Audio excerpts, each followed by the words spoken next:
Namaste, everybody, and welcome today. We have Karlee here. Hello.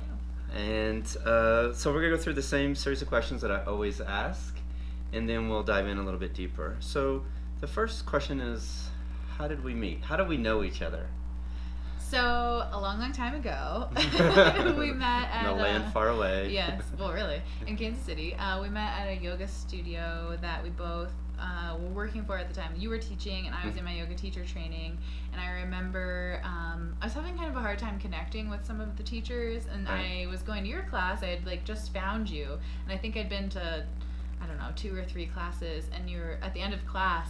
Just as I was thinking, man, I'm going to come to this guy's class all the time, you were like, by the way, this is my last class here. If you want to stay connected, we can add each other on Facebook. And so I came up to you after class and got your name and found you on Facebook.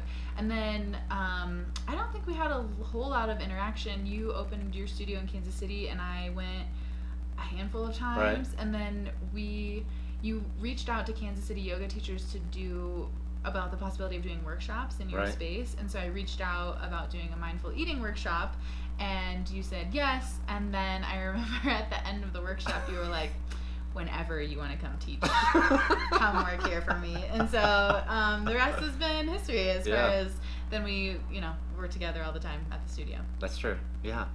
And so today's Memorial Day, right? Mm-hmm. So I want to definitely thank all the veterans, the families, everybody that's given and served our country. Yes, thank you. Yeah, and so today, what are you grateful for? Well, I feel like the last couple days in general have been really wonderful. Like the weather has been really amazing here, which has been kind of crappy leading up to the weekend, and just like all of the amazing people that I have in my life, I feel really blessed to have just people that are always like pushing me to be better and bringing out the best in me, and people who see me. Yeah, you do have a great group of friends. I went to your birthday party. Of course, I don't remember like the name of the restaurant or anything like that, but it was really inspirational being around a group of people that really are full of total acceptance of who you are, non-judgmental.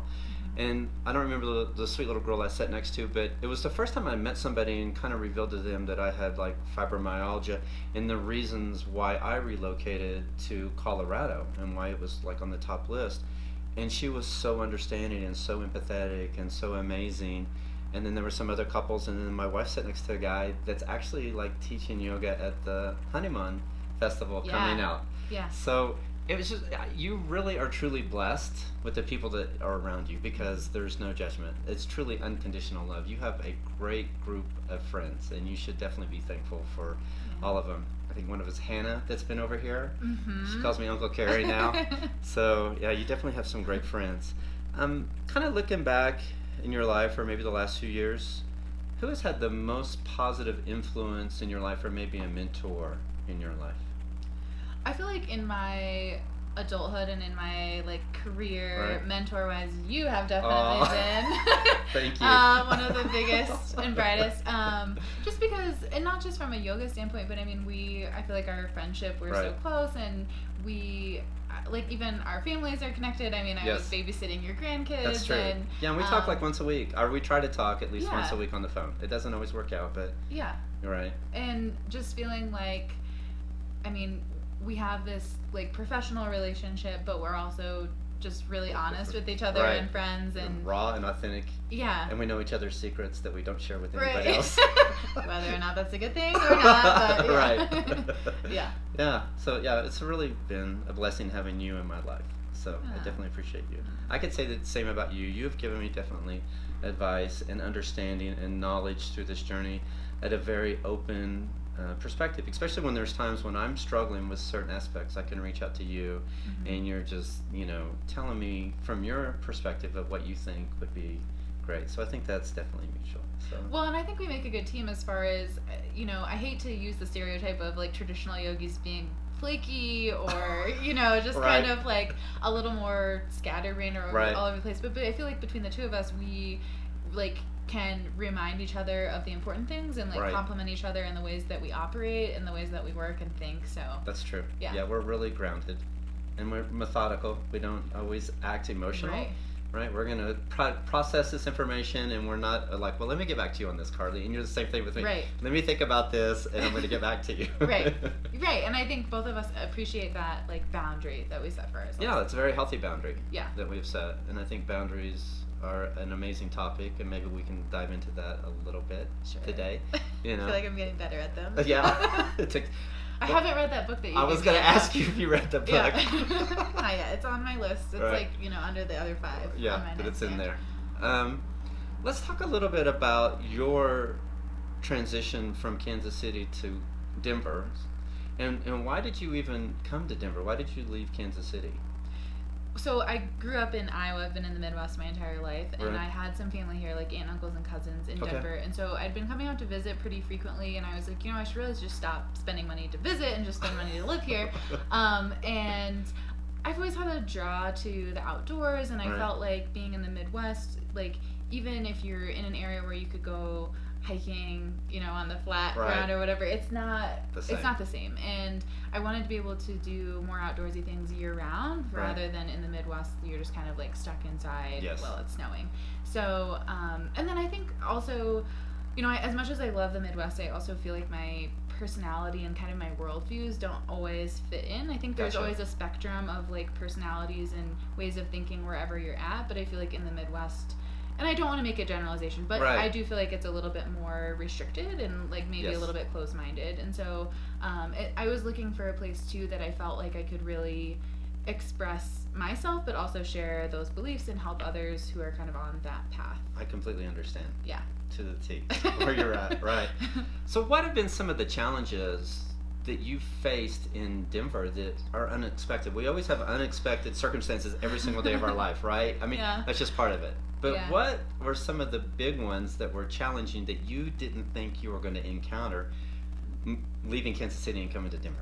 I mean, honestly, everything. Like this, everything. This move it all has been, sucked. It all was hard. Well, it didn't. I was crying every day. I was like, I want to go back to Kansas City. Was it? No, like, it wasn't okay. like that. But it was definitely really hard. Which like, So I've moved before as an adult, and I kind of expected that like meeting new people, making new friends, establishing like where to live, where I want to work and play, like all the things. I knew that was going to be a challenge and be uncomfortable, but I think I was a little bit naive on how freaking hard it was going to be in right. a bigger city that's more expensive. A lot more expensive. And like if you think about what the line of work that I'm in, like nutrition and yoga, there's a lot more people who do that in Denver, so it's yes. more saturated. And so just like I think I was naive in thinking coming from the Midwest to a much bigger city that it would be hard but like a little simpler, and right. I feel like I've hit literally every roadblock on the way there. Right. Yeah, it's just true. Right, which has been I mean, there's been so much growth that's been happening in my life, and I feel like even though parts of it really sucked in the last couple months, that I wouldn't have taken that back, just because I mean I feel so much more resilient and strong in who right. I am, and the things that I'm doing mean a lot to me because I've hung in here right. through all of this BS. Yeah. Some of the harder things were just like relationships or like people that I ran into. I right. came into some really difficult living situations where basically living with like strangers, where I was out of, just like surprised by how shitty of people they right. were, or very toxic. Very toxic living situations. And then just like I also knew it was going to be hard coming in while I was pursuing my master's online, right. and trying to start a business and trying to live in a new city. But I think that's also very like, that's my MO. Like that's right. a Karlee thing to do, yeah. to just like wear 10 million hats Absolutely. at the same time and yeah. like do all these things. So like I said, I wouldn't go back and change anything, but I think that putting myself like so many irons into the fire at one time, in retrospect, probably could have right. hung back on a couple. It would have been a little smoother. Yeah. So what have you learned about yourself as far as, we'll pick one topic at a time, as far as like living conditions and some of the toxic relationships that you've encountered over, has it been a year, or when did you actually move here? Was it June or July? The end of July, so okay. about 10 months. Yeah. All right, so it's been almost a year. So as far as the relationships, and maybe you could talk about healthy boundaries a little bit with that, what is it you've learned, and how is it you've learned how to kind of cope with people that are maybe very rude and considered or narcissistic, or I don't even know how to say like some of the roommates that you've had. How do you think that's changed your perspective and how you deal with people? Well, I think my ability to draw boundaries for myself has gotten a lot stronger. Mm-hmm. I think before I just maybe never had challenging personalities in my life, so I didn't have to be really clear about my boundaries because people weren't crossing them right as regularly or as far. So that's been a big learning curve for me as far as like sitting down with myself and being aware of what it feels good and what feels doesn't, and then being able also to use my voice and speak that. Right. Confrontation is so hard for me. Yes. And I know we haven't talked about the Enneagram personality test yet, but I'm a 9, which means I'm the peacekeeper, so confrontation is like close to impossible for me. And so just learning more about that piece of myself as far as like I do need to speak up for myself in order to keep myself content. Right. And it's not about, especially in those toxic relationships, you know, it shouldn't be about keeping the peace between something that's really toxic for me and potentially them as well. Like I need to speak up so that it benefits both of us in some way. Right. And I also feel like I kind of mentioned earlier just my resiliency, like being able to ground myself into something, because there was a period of time here where like everything was shaky ground. Yes. Like nothing was comfortable and nothing was stable, and I had no known variables. Right. And so being able to like I think take, if not a completely internal look, but just being able to ground yourself into like at least one thing. Right. Like I have Carrie. At least I have Carrie, you know? Or like just finding something right. And clinging on to that. And I think for me, like coming back to this idea that I am resilient, and that's something that has been with me for a long time. Like in my yoga teacher training, mm-hmm. we talked about our truth and our lies, and my truth is that I am resilient. And so right. that I got like a really That's true. great dose of that lesson. Yeah. That you learned. And so then probably financially you've struggled, because I know it costs so much more here Mm-hmm. than it does Kansas City.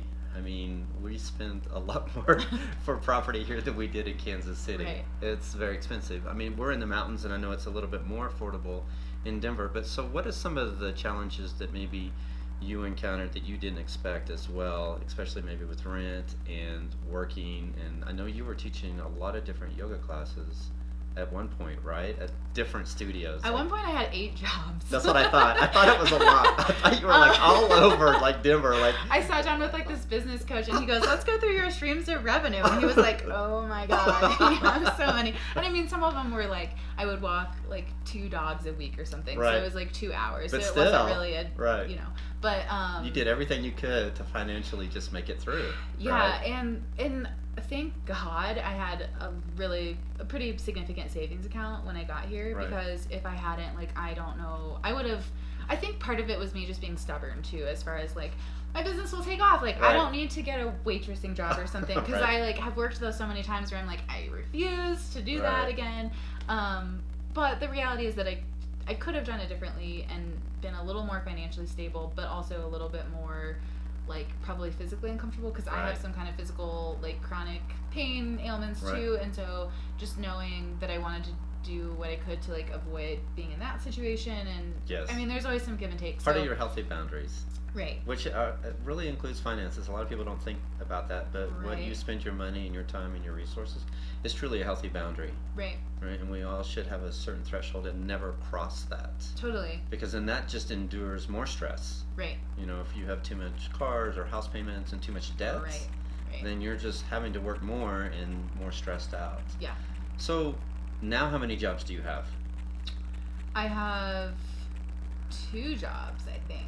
You don't know? I haven't sat down with it for a second. I have my private practice, and then Yeah. I do contract work for a yoga center for seniors. Okay, so you just started your little kind of new location for your dietitian and yoga and things like that. Can you talk a little bit about that journey? What was that like? Tumultuous. Yeah. It's been amazing, and I feel so empowered to be an entrepreneur and all the things that I've learned along the way. Right. And I'm so thankful for all of the people. Like I'm the common denominator, but there's no way that I could have done like anything without my influences from my friends and like other people who are definitely in the same some people path. helping you out. Yeah, for sure. So, you know, coming to Denver, I knew that it was going to be hard to make connections and establish a practice. I think it's taken a little bit longer than I imagined also, because like I said, I've been here about 10 months and my practice is still part-time, which is totally fine. It's enough to financially support me now, so that's good. I was able to quit a bunch of jobs, which was great. And honestly, like, that's where my heart is. Like, that's what I want to be doing. It's transitioned a little bit. So when I was in Kansas City, I was working mostly with disordered eating. Okay. So like if there's a spectrum or like a range of disordered eating to eating disorders and acuity level, like I was on the lower end. Okay. So I was working with people who were like chronic dieters. Gotcha. And I feel like the maybe yoga scene in Kansas City there aren't as many places I feel like that have like really spiritual practices. Right. And so I think there was more of an emphasis on physicality and like appearance of your body and image. Shape. Yeah. Right. A lot of hot yoga. Yeah. Right. Yeah. And so I've transitioned a lot here to where it feels like my practice is able to be more spiritual and I'm still able to connect with my students that way. Like that's extremely important. Yeah, because that's something that I really resonate with personally in my practice, but also the way that I want to teach. And so it's great to have people that are also like, yeah, that's what I'm looking for in practice. And then as far as the nutrition piece, like transitioning pretty much solely to eating disorders at this point, which also makes me so incredibly happy and also was like kind of a surprise. I didn't necessarily think that I was ever going to work in this context or like this closely with eating disorders. I still work with people who view it more as disordered eating, so maybe they don't have that level of acuity, but yeah, it's been honestly amazing, the transition and all of the growth, and I'm kind of waiting for this period of my life to like taper down or like plateau for a little bit, but I also think maybe at this point I'd be bored with that. I don't know. You still need challenges, right? Yeah. Maybe not as many though. Right. Can we talk about like mindfulness eating? I know you did the workshop and I was super impressed with you, right? I was like, oh my God, this lady knows what she's talking about. And at to me, a lot younger than I am. I mean, that was what, like 2 or 3 years ago now? Mm-hmm. Yeah. Yeah, and so you really resonated with me. One of the things that really made an impact was like when we ate the food and we just took little bitty bites at the beginning, right? You know, where you smelled it, right? You smell it, get the sense, and then you'll take a little bite, and you're just like, because so many times, and I realized I still do this in my life, and I always reflect back to that workshop, like when I've waited too long to eat, and now I'm starving, and I just shovel food, and then I'm like, whoa, settle down, relax. And so, because normally, you know, if I'm eating at a slower pace, I'll usually eat about half my meal, and then 30 minutes, an hour later, I'm going to finish that meal as well. So I really try to be mindful. But one of the other most impactful things is you talked about was the journey of your food. Can we talk a little bit about that? Can you just... Sure. All right, go ahead. Yeah, so I think it's really important to, like, that word mindful or mindfulness is a buzzword, right? And so people talk about it all the time. Yes. But I think it's really important to notice that sometimes it's going to be really effective and like you're going to be able to, like you said, sit down and be with it and be with your meal. But then there are going to be moments like that where you like waited too long to eat and you're so hungry. And so there's this balance, and I feel like it's important too that there's not like a one size fits all, like that where it applies to every single moment sort of a thing. But I think so many of us, because we live really busy lives and there's this emphasis on busyness is success and like all these different things in our culture, that if you can take a pause and slow down, that drawing that attention to like how you feel in your body, and not just necessarily how it pertains to food, but you know, how do I know when I'm hungry? What are my physical sensations? What is too long for me to go between meals? Like if I were to track that in hours, or like, and if we kind of ventured into the where does your food come from, like there's a song that we sang. I was at 4-H, so I was a farm kid. That's so called. You're from Iowa. I'm from Iowa. So we did this as a 4-H project in my club one year. We did like a skit, and there's legitimately a song on YouTube. You can look it up. It's called "Dirt Made Me Lunch," and it's kind of just creepy. It's with puppets, but the song is basically telling you that like everything that we eat comes from dirt. At some point, even like a really packaged, you know, whatever item, like protein bar or something, came from the dirt. And so just like being aware, I'm not, vegan or vegetarian, and like I don't have restrictions really on the things that I eat, but I do think it's important to just have some general awareness of like where the foods came from, just so that you can almost like give a moment of gratitude of how much work, like labor from various people along the line of production and transportation and all that from to the grocery store, everybody that stocked, and how did that food get to my table? Where did it come from? And so many times we take that for granted. We don't ever think about that, right? We just, this is food's here, and where did it come from? And I think there's also like a hyper awareness where some people are really concerned with only getting, like organic grass fed or something. And I'm not saying that there's anything wrong with that either. But I do think like there's a range of awareness, and like just simply picking foods without paying any attention, Being more conscious is maybe like we're not doing our duty in order to like help take care of ourselves the best, and like also take that moment of gratitude for our food. Yeah, no, I get that. Yeah. So you're from Iowa. Were you raised on a farm? Yeah. Really? You're like a farm girl? Wow. So what was that like? Like what kind of produce, or what did you guys grow on your farm, and what's that like being a farmer in Iowa? Honestly, it was amazing. Yeah. So my dad grew corn and soybeans, and then we also had beef cattle, which is different than dairy cattle, so we eat the meat.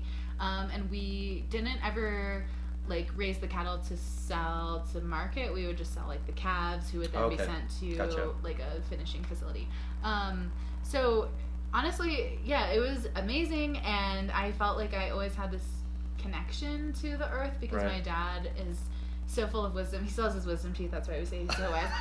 He just like knows every plant name and all the birds, and we would pick wild raspberries in the woods in the summer and eat them on our ice cream. Beautiful. And just like it was just so wholesome, and like it feels now when I talk about it like this kind of, I don't know, made up story or something, but we just had, my mom is a huge gardener. Like we have so many fruit trees in the garden, and she has all these vegetables, and she cans things and like makes homemade pies, and like it was just food was always such a big part of my life, but in a way that I was very fortunate that we didn't have like scarcity of food, and we didn't have all foods were considered pretty like neutral, as far as like we can eat pie and we can eat like vegetables and whatever. So is it okay that when I go out to eat, I do dessert first? Absolutely. Right, okay. That's my favorite. One of my favorite parts about you, dessert first.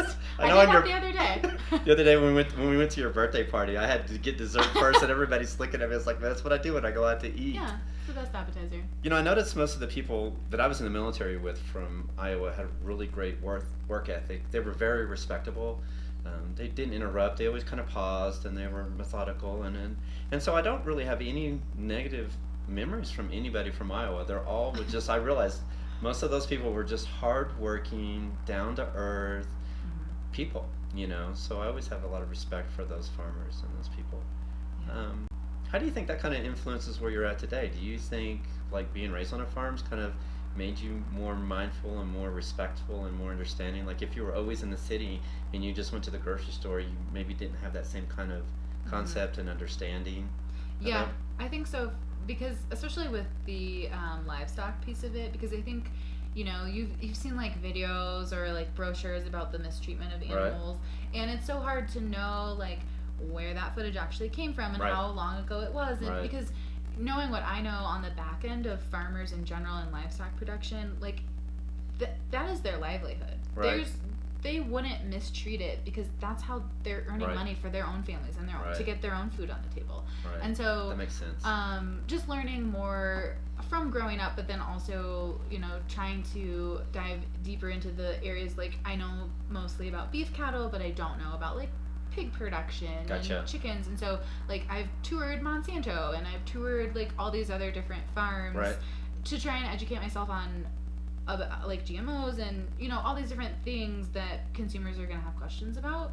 Because it's not my job to tell you like this is wrong or right, but I do want to give you the accurate information so that you can make a decision for yourself and your family on what's best for you.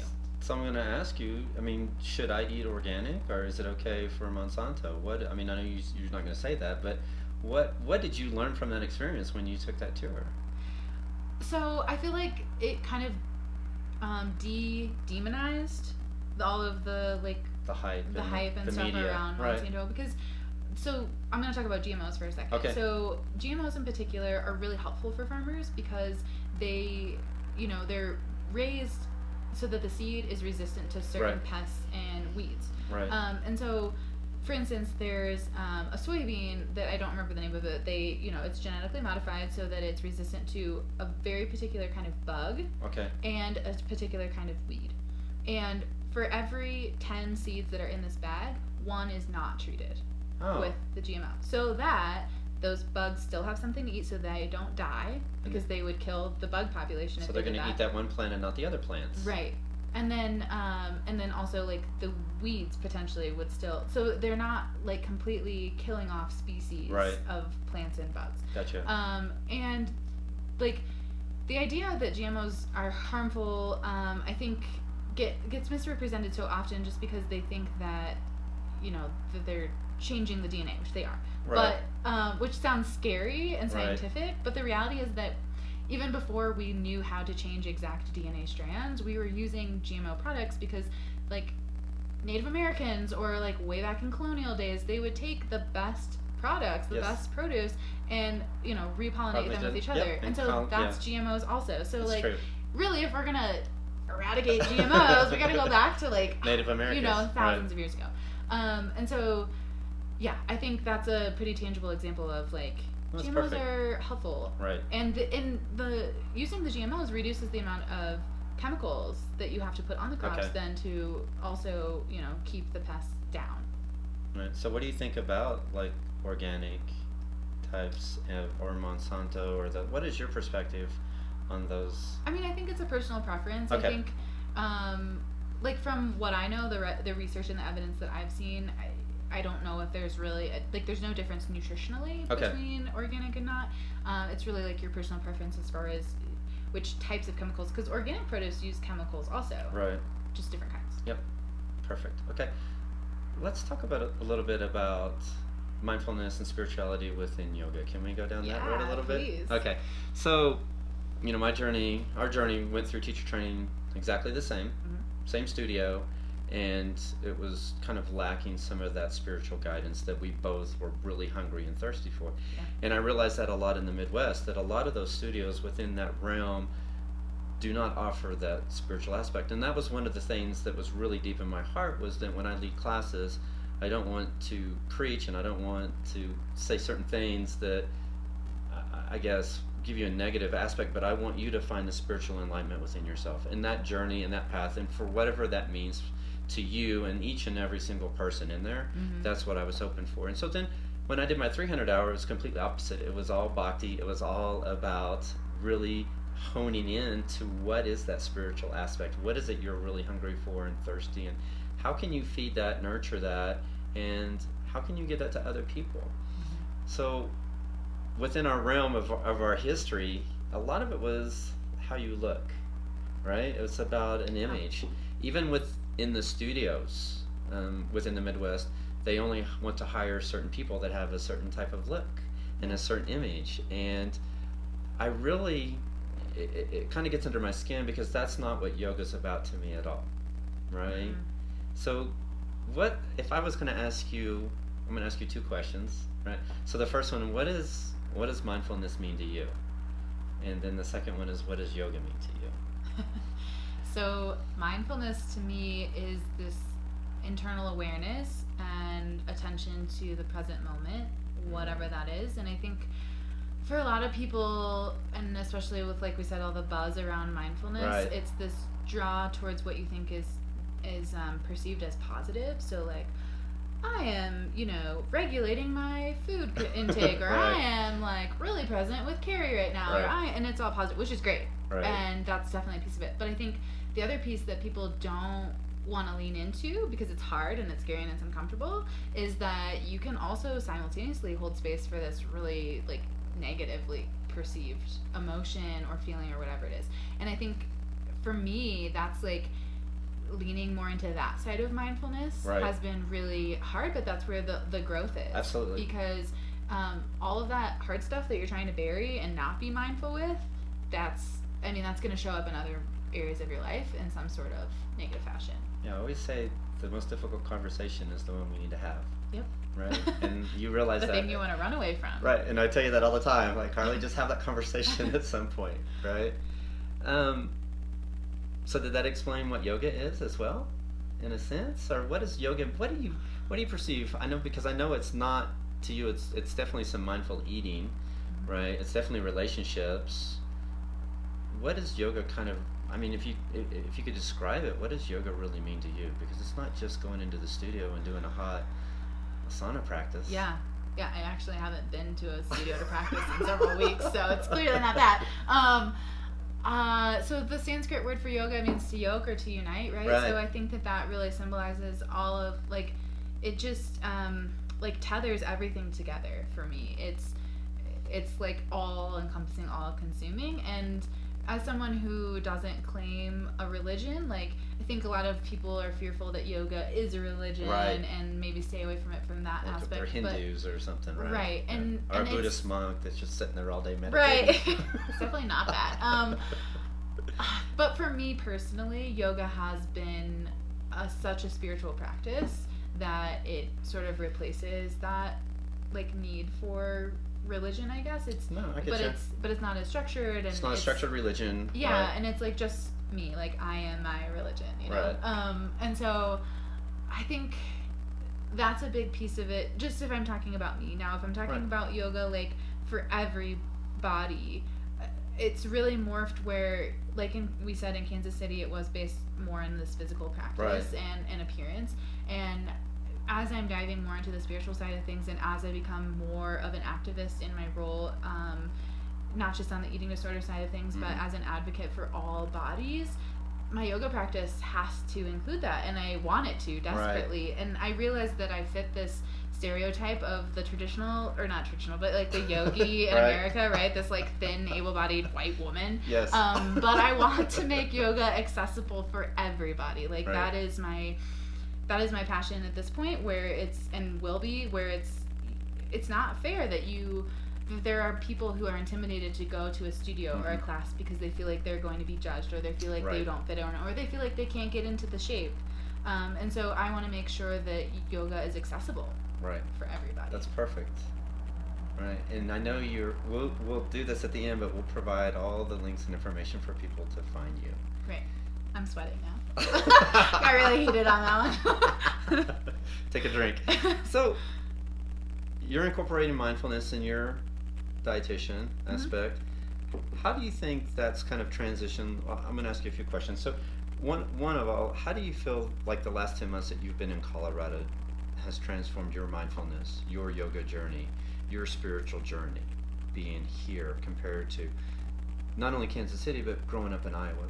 Because there you're in nature as well, but it's farmland. Kansas City has probably more parks than any other city that I've ever lived or visited. Like, there's a lot of accessibility to being outdoors in nature in Kansas City. And I remember telling people that every week, just go outside at some point. And I always do yoga at the Nelson and different places in Kansas City as well. But for you personally, what if you could look back a year ago, right, when you're in Kansas City, and from now, how do you think your journey has changed spiritually in yoga and mindfulness, any of those topics? So it's a combination of diving more into a spiritual yoga practice and also going to therapy on a regular basis, of just this increased self-awareness. I think that, you know, even being here when things were really hard, this period of a couple months where just I was in survival mode, I think even the mindfulness showed up there, where it was like, okay, I am surviving right now, and I wish that I was thriving instead, but for right now, I'm going to do this, and this to take care of myself, because I know that that's what I have to do. And I think before, there was definitely a lack of awareness as far as, I don't think I was so much in survival mode when I lived in the Midwest, but I also wasn't thriving in the sense of being really in touch with myself Gotcha. and knowing how to take care of myself Okay. that way. So you're more in tune. You have better boundaries, better Yeah. understanding, more wisdom. yeah. Do you think nature, or I know you spend a lot of, you go hiking like all the time. Yeah, quite a bit. I feel like I mean, it's like you're on another hike, you're on another trail. yeah. And I know, and I haven't seen the statistic, but I've heard from numerous people that about 75% of the people in Denver spend their weekends outdoors. Oh, I believe that. Right? Yeah. And it's got to be high because every Friday you see everybody with their campers and their trailers and they're loading up and they're going camping, right? Yeah. And when they open up the state parks, I started looking and they're my favorite ones are already booked for the whole year, right? Yeah. So do you think just the accessibility to be in nature has allowed you to be more grounded? I think so. I think that it's a good reminder that there's a world outside of whatever's going on in your world. Yes. And it's such a, for me, like I said, you know, growing up on a farm and already being so tied to the earth and being outdoors and with animals and nature in general, Right. that being outside here is so much more fulfilling. And like, I know that being in the city, being in Denver, you can't always see the mountain range depending on where you are in the Right. city, but every single time that I like drive up towards it or I catch a glimpse of it, it like Right. catches me, or I'm like, oh yeah, I live in the mountains now, it's so amazing. And they're right there. yeah, and Right. like, you know, being able to drive into them so easily and quickly, and like, you know, just I find that whenever I go on a hike, it's not about the destination for me anymore. Good. Because that always used to be the case where I was Right. like, just gonna run Right. up this mountain real quick Right. and get to the top so I can see the view and take a picture and post it on social media and be done. And now it's like, In your favorite yoga pose, in your favorite yoga outfit. right. And now it's like, I'm gonna take my damn time Mhm. and like enjoy this, and if I don't even get to the top, it's whatever. Right. Like I'm just here and it's That's great. perfect. Yeah. That's perfect. Let's talk a little bit about like your perception of a diet and what that means, and maybe like healthy weight. Can we talk about that for a little while? Sure. All right. Because like I remember I sent you a text after I moved here and I was like, oh my god, I've gained 15 pounds. Yeah, I And remember that. do you remember your response to me? I think I said it doesn't matter or something. It doesn't matter, and you're not defined by your weight. Yeah. Your weight is not your worth. No, it's not. So can we talk about like what a lot of people perceive as like when they look in the mirror, or what they think a healthy weight is, or their body image, you know, because we all have fat, we all have cellulite, we all have stretch marks, we have Yeah. all these beauty marks, right? But people want to see it as something negative. Right. So we live in this toxic diet culture Okay. that tells us that being fat is wrong. So fat phobia is very prevalent, and it's been internalized in all of us since a very young age, Right. because we hear all these messages from each other, but like the media and Yeah, when I was young, kids all the time, you little fat slob pig or whatever. The Right. fat kid always got picked on the it's most. an insult. Yeah, they Right. always got picked on the most. And Right. I think in the medical community too, it's really prevalent to have this tie as far as like a bigger body equals worse in a lot Right. of capacities. But the reality is that a lot of times that research that they are like pointing to is skewed in some way, or Gotcha. it's been funded by someone who benefits from the results, or Right. the other research that is showing more weight neutral paradigms is not being shown and not being showcased. And a lot of times too, if you think about professionals who maybe are later along in their professional career, who have literally, you know, based their entire like client base and their entire profession on this idea that weight equals worth, it's hard for them to be Right. like, oh, well, maybe it doesn't, you know, and to look at the Right. research with Right. more scrutiny. Right. And so I take a weight neutral approach, and Okay. so I don't even ask my clients' weights unless it's like acutely, you know, that they are necessary, that if they were to lose weight suddenly, that it would be really detrimental to Right. their health. And like, I believe that all bodies are good bodies, and I genuinely believe that. I don't think that weight is an indicator of your health in almost any instances, like as a sole indicator, Right. because there are so many other variables that we can look at, like how are your genetics? If you have Right. diseases, how's your management going? How's your medication? How's your Right. mental health? Like All those aspects. your nutrition and movement for sure. But you know, there's like so many other things that I can ask you about Right. and care about you as an entire human being. I don't give a shit about your weight. That's good. I just don't. That's good.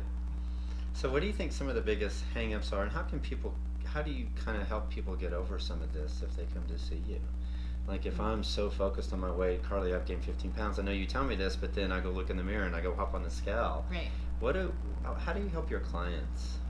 with this? So, it varies between everyone, but Right. the general idea is that I'm not just helping you unpack and unlearn all of the internalized things that you've figured out Right. about your body and your worth and your weight, but also trying to focus on, like, how can we become a little more intuitive with food and movement rather than following rules that you've learned from someone else. Because if you think about children, Right.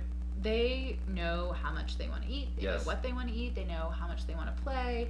And for most instances, like, it's not about weight. I think weight is like a side effect of a Gotcha. lot of different things. But kids are really intuitive in how they take care of themselves.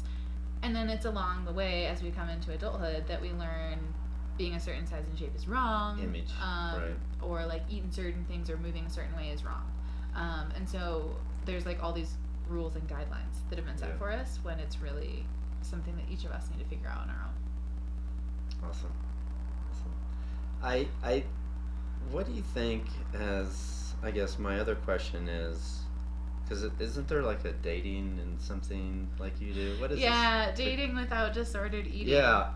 Let's talk about that. Okay, perfect. I love this topic. So there's a bunch of research that connects eating disorder behaviors or disordered eating behaviors and how they show up in other areas of your life, such as dating or romantic relationships. So I had known a little bit about this research as far as there's kind of some ties between those who have struggled with anorexia might also restrict in like sex or their exploration of pleasure in general. And there's also some research saying that those with like binge eating disorder or bulimia have a tendency to maybe like have more partners or just kind of they might have like more binge like interactions. And so I hadn't really thought about this at all. It came up several months ago. I was talking to my therapist. I was like, I think I'm ready to like get back into dating, and I have this idea that I either like don't go on any dates and I don't like have any dating apps or anything, or I have like 5 dating apps, And she was like, followed up it. And she was like, have you noticed that your views on how dating should go are similar to restrict and binge cycle? And I was like, wow. Yeah, mind blown. No, I had to notice that. And so that was really for me when it kind of started, and I decided to pursue dating, and it was really just interesting, like all the different people that I had gone on dates with as far as like how their disordered behaviors might show up and their views on bodies and food and movement.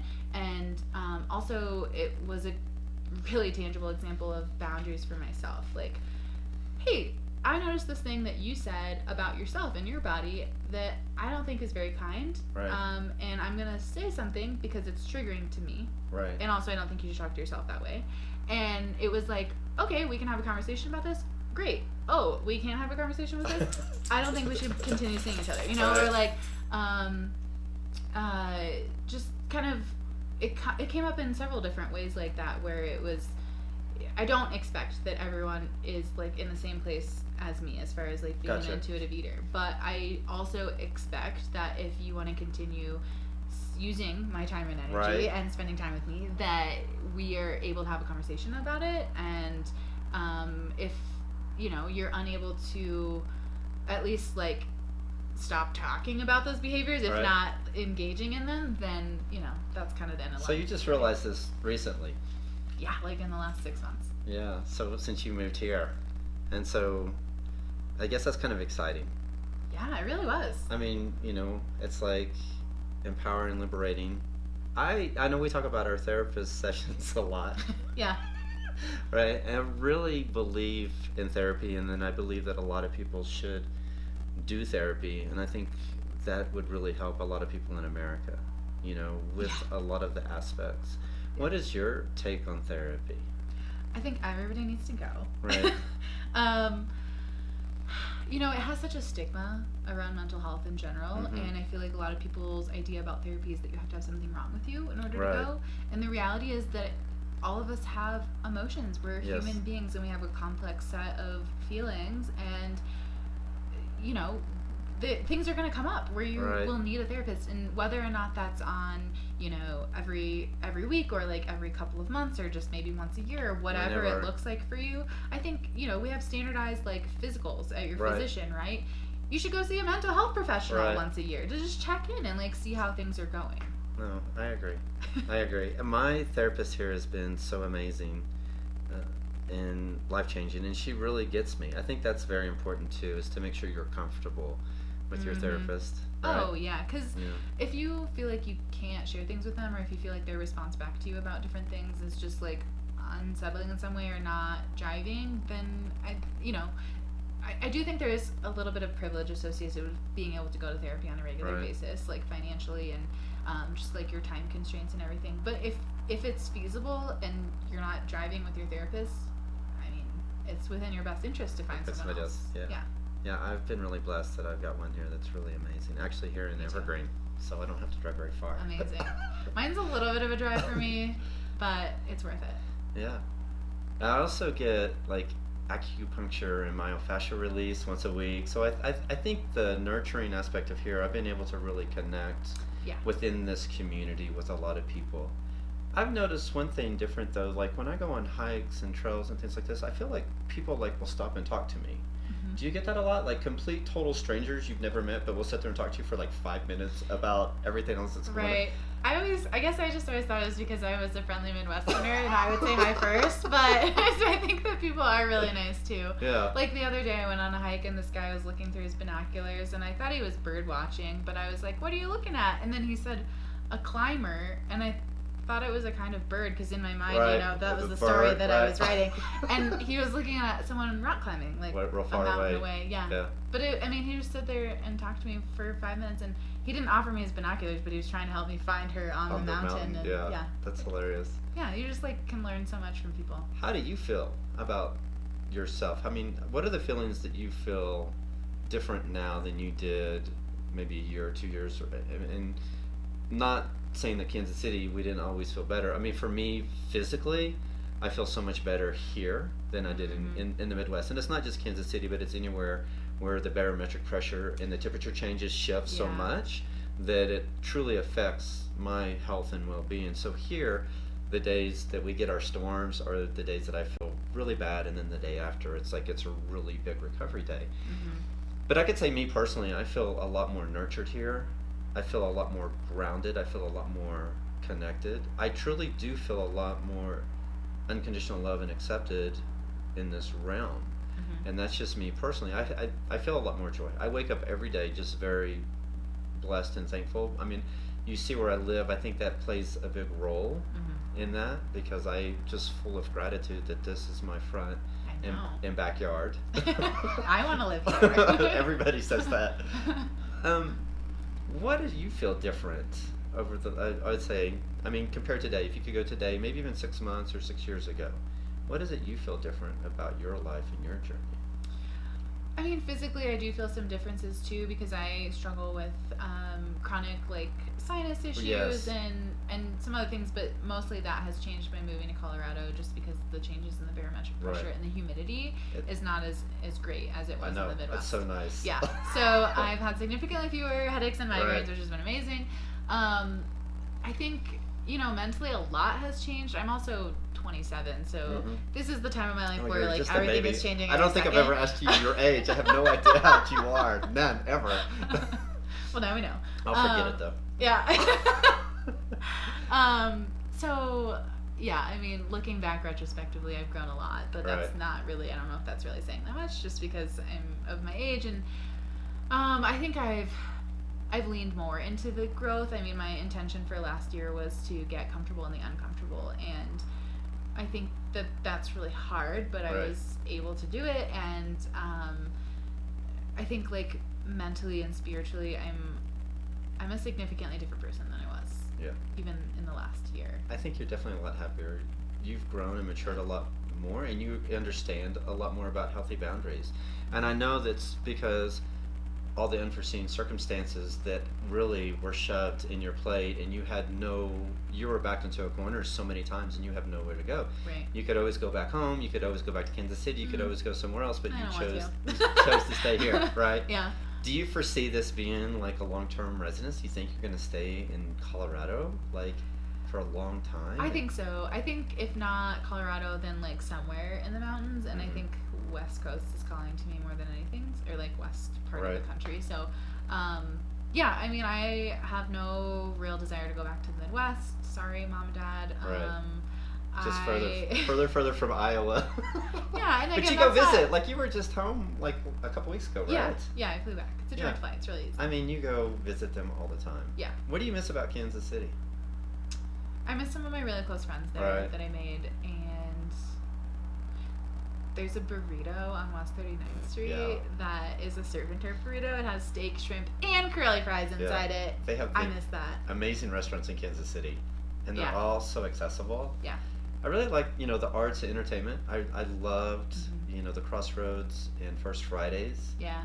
And just the accessibility. Like, I could hop on a bus and go anywhere. Right. And everything was, even, I lived in the Plaza, I could drive anywhere within 25 to 30 minutes. Yeah. I feel like Kansas City is kind of a smaller version of Denver. Like, the culture is pretty similar, the kinds of activities and events, but it's just, like, not still got such a strong Midwest feel. Yeah, and it's so much easier to get around. You don't have the horrendous traffic. Yeah. So if you're thinking about moving to Denver, and you want to stay in the Midwest, move to Kansas City. Yeah, that's true. Yeah, you're still close. Yeah.